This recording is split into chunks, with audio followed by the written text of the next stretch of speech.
പിന്നെ ഇംഗ്ലീഷ് ഡയലോഗായിരുന്നു ചെയ്തിരുന്നത്. അവിടെ കോമഡി ഉത്സവത്തിൽ ചെയ്തു. അപ്പോൾ അതൊന്നും ഞാനൊന്ന് ചെയ്യാം.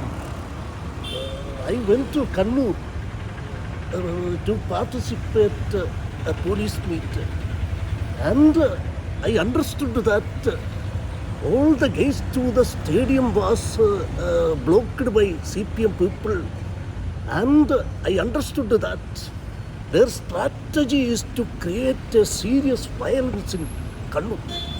So I changed my route and I went to Talashi. That happened at that day. ഈ രണ്ടുപേരെ ഇവിടെ കോമ്പിനേറ്റ് ചെയ്യുന്നു പറഞ്ഞു. ആര്യാടൻ മുഹമ്മദ് സാറിന് ആര്യാടൻ സാറിന് ഞങ്ങൾക്ക് എനിക്ക് കുഴപ്പമില്ല. എനിക്ക് എന്താ പറയുക, ഉമ്മൻചാണ്ടി സാറാണെങ്കിൽ എനിക്ക് എങ്ങനെ വേണമെങ്കിലും. അപ്പോൾ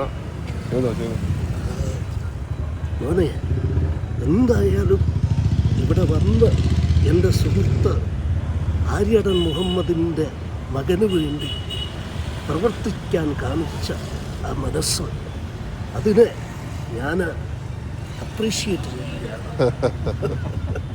അത് ഒരു മാതൃകയാവണം. ജനനേതാക്കൾ എങ്ങനെയായിരിക്കണമെന്നുള്ളതിൻ്റെ മാതൃക. ഞങ്ങളുടെ കൂടെ ഉണ്ടായിരുന്നു പ്രോഗ്രാമിൽ. എനിക്ക് നല്ലൊരു പ്രോഗ്രാം ഞങ്ങൾ വിടുന്നു. ഇവർ രണ്ടുപേരും കൂടെ കോമ്പിനേഷൻ ആയിട്ട് ആര്യാടൻ മുഹമ്മദ് നല്ലതായിട്ട് എടുക്കുന്നു. ഞാൻ നേരത്തെ പരിചയമുണ്ട്. എനിക്ക്